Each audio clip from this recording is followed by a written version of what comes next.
नमस्ते। आपका स्वागत है इंस्पायर विद साजिदा उमर में, जहां हर कहानी आपके दिल से बात करती है।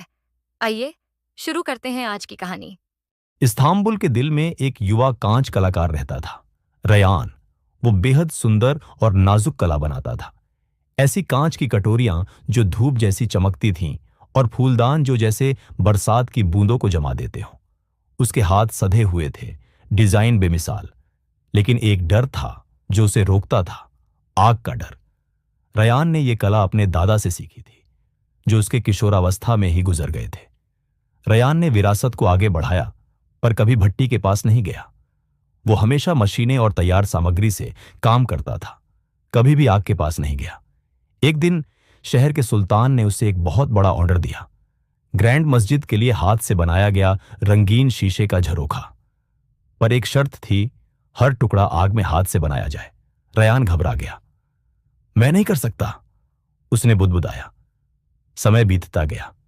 वो अपने वर्कशॉप में बैठा रहा, कुछ छू तक नहीं पाया। उसका डर उसके भीतर जहर की तरह फैल गया। तभी एक बूढ़ी औरत, नौरा, जो उसके दादा की शिष्या रही थी, मिलने आई। उन्होंने रयान को देखा, फिर कहा, तेरे दादा कहते थे आग से डरना कमजोरी नहीं है, लेकिन जिंदगी जीना और कभी आग के पास ना जाना, वो सबसे बड़ी हार है। रयान बोला, मैं असफल हो जाऊंगा, जल जाऊंगा, सब खराब कर दूंगा। नौरा चुप रही। उन्होंने भट्टी जलाई और कहा, सिर्फ इसके पास खड़ा हो जा, कुछ मत कर, सिर्फ खड़ा हो। रयान कांपते हुए खड़ा हुआ। गर्मी ने उसकी त्वचा को छुआ, पसीना बहने लगा, पर वो खड़ा रहा। अगले दिन नौरा ने कहा, छड़ पकड़, डूबा मत, बस पकड़। और ऐसा ही चलता रहा, रोज थोड़ा सा। डर वहीं था, पर रयान अब और मजबूत हो गया था। फिर एक दिन नौरा नहीं आई, सिर्फ एक पर्ची थी। अब तुम्हारी बारी है, छड़ डुबाओ, कांच को आकार दो, आग को अपने हाथों में सांस लेने दो। रयान भट्टी के सामने खड़ा था, दिल तेज धड़क रहा था, पर उसने भागने की बजाय प्रार्थना की और छड़ आग में डुबो दी, जैसे उसने सूरज को पकड़ लिया हो। डर था, पर साथ ही एक सौंदर्य भी। धीरे धीरे वो कला आकार लेने लगी। कुछ ही हफ्तों में झरोखा तैयार हो गया। हर टुकड़ा खुद रयान के हाथों से बना।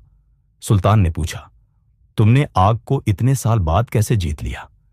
रयान मुस्कुराया, मैंने आग को नहीं जीता, उसने कहा, मैंने अपने डर को जीत लिया।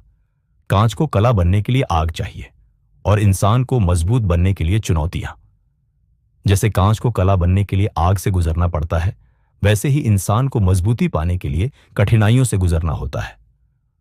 डर कमजोरी नहीं है, लेकिन उससे भागना हमें अंदर से खोखला बना देता है। जब हम डर का सामना करते हैं, तब हमें अपनी असली ताकत और खूबसूरती का एहसास होता है।